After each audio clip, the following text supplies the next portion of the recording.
বাংলাদেশের লর্ড খ্যাত মোহাম্মদ মিঠুন কোয়াবের সভাপতি।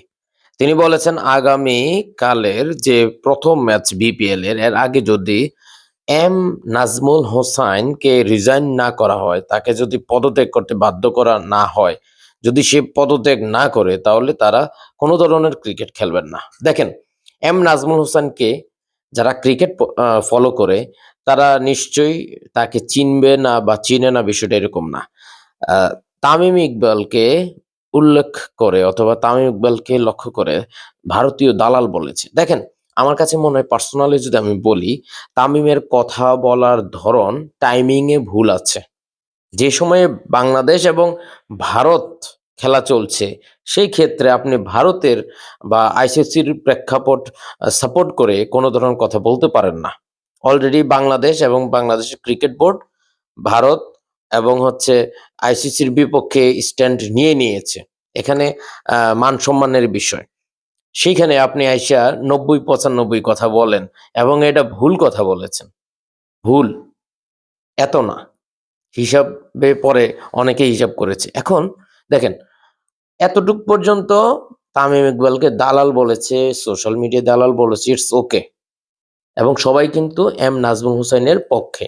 কিন্তু এম নাজমুল হোসাইন তিনি যে ভুলটা করেছেন, তিনি প্রথম পোস্ট দিয়েছেন, সেকেন্ড পোস্ট দিয়েছেন, তিনি ক্ষমা চাইবেন না, ঠিক আছে, এতটুকু পর্যন্ত কিন্তু তিনি সঠিক। কিন্তু যখন তিনি বললেন যে এত বছর ক্রিকেট খেলে আসছে কিন্তু কোনো ধরনের ট্রফি নাই, এই নাই, সেই নাই, তারা যদি বয়কট করে তাহলে টাকা কি পাবে নাকি পাবে না, এত কথা বলা উচিত হয় নাই।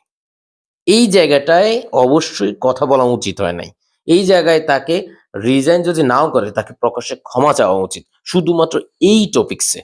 কিন্তু তামিমকে দালাল বলেছে, তার পার্সোনালি সে বলেছে অথবা সোশ্যাল মিডিয়ায় দালাল তামিমকে বলা হয়েছে, এটার যথেষ্ট যুক্তি আছে।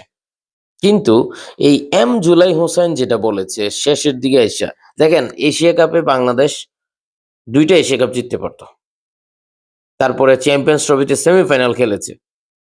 বাঘা বাঘা টিমের সাথে সেমিফাইনাল পর্যন্ত যাওয়া এত সহজ না। ক্রিকেট এটা ধীরে ধীরে হবে। আজকেই আপনি বলবেন চ্যাম্পিয়ন হবেন, সম্ভব না। যেখানে আপনারা জানেন তো, বাবুন সাহেবদের মতো সভাপতি ছিল, সেখানে কতটুক যে খেলবে এটা বুঝতেই পারছেন আপনারা। কিন্তু এইভাবে আপনাকে দেখেন, তামিম ইকবালকে দালাল বলার আগে আমার কাছে মনে হয় না বাংলাদেশের ক্রিকেট যারা ফলো করে, ফ্যান ফলোয়ার যারা আছে, তার কেউই এম নাজমুল হোসেনকে চিনতো না। আমি নিজেও চিনি না। সো আর এই কারণে এম নাজমুল হোসেনের যে জায়গাটাই কোয়াব সভাপতি লর্ড মোহাম্মদ মিঠুন যে কথাটা বলেছে, এইটা আমার কাছে মনে হয় প্লেয়ারদের পক্ষে যায়। এই কারণে এরা একটা স্ট্যান্ড নিয়ে নিছে এই সুযোগে যে তার পদত্যাগ করতে হবে, তাকে এখান থেকে রিজাইন দিতে হবে। বুঝতে পারছেন, ঘটনা হয়েছে এই জায়গায়। সো আপনাদের কাছে আসলে কি মনে হয়? সম্ভবত সে ক্ষমা চাইতে পারে, রিজাইন তার হয়ে যেতে পারে। দেখেন, আপনি এই যে তামিম ইকবাল সারা বছর ভালো খেলেছে, কিছুদিন আগে সে যখন মারা যাচ্ছে হাজার হাজার লক্ষ লক্ষ মানুষ পোস্ট করেছে, কিন্তু টাইমিং এর ভুলের কারণে তামিম ইকবালকে দালাল শুনতে হয়েছে। এবং আমি নিজেও বলেছি তামিমকে ভারতীয় দালাল, কারণ তার কথাটা ওই মোমেন্টে টাইমিং এ ভুল আছে। ঠিক একইভাবে এম নাজমুল হুসাইন তিনি একের পর এক কথা বলেই যাচ্ছেন এবং তার কথার প্রেক্ষিতে সে নিজেই কট খেয়েছেন।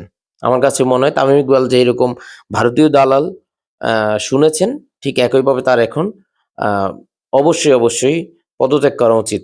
দায়িত্বশীল জায়গায় থেকে এইভাবে কথা বলা উচিত না, অবশ্যই উচিত না।